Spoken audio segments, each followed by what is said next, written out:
అందరికీ నమస్కారము. తీర్థయాత్రకు స్వాగతం. ఈరోజు వైకుంఠ ఏకాదశి, ముక్కోటి ఏకాదశి సందర్భంగా నేను వెంకటేశ్వర స్వామి గుడికి వెళ్ళాను.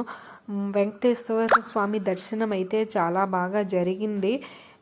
వైకుంఠ ఏకాదశి ఈరోజు మహావిష్ణు గరుడ వాహనుడై 3 కోట్ల దేవతలతో భూలోకానికి దిగివచ్చి భక్తులకి దర్శనమిస్తాడు కనుక దీనికి ముక్కోటి ఏకాదశి అని పేరు వచ్చింది.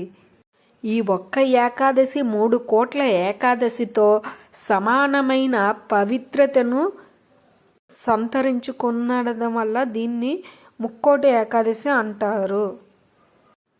ముక్కోటి ఏకాదశి నాడు ఆలాహలము అమృతము 2 పుట్టాయి. మీరు ఇంటికాడ ఉంటూనే ఈ వెంకటేశ్వర స్వామి దర్శనం చేసుకొని మీ మనసులో కోరికలు నెరవేరాలని నమస్కరించుకోండి. మనం గుడికి వెళ్ళినా ఇంటికాడ ఉన్నా మనస్ఫూర్తిగా దేవుడికి నమస్కారం చేస్తే తప్పకుండా మన కోరికలు నెరవేరుతాయి. ఎక్కువ రద్దీగా ఉండేటప్పుడు గుడికి వెళ్ళి కొంచెం పెద్దవాళ్ళు ఇబ్బంది పడకండి.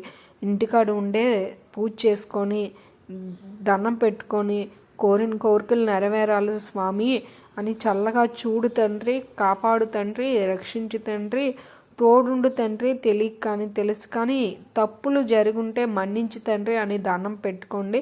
మన ఛానల్లో ఇలాంటి దేవాలయాలని దర్శనం చేసుకోవడానికి తప్పకుండా లైక్ కొట్టి షేర్ చేసి సబ్స్క్రైబ్ చేయండి. ఇలాంటి మరిన్ని విషయాల గురించి తెలుసుకోవాలనుకుంటే మన ఛానల్లో దేవాలయాలు వీడియోస్ ఉన్నాయి, తప్పకుండా ఓపెన్ చేసి సబ్స్క్రైబ్ చేసుకోండి. రేపు మనం మరొక దేవాలయంతో మీ ముందుకు వస్తాను. అందరికీ నమస్కారము.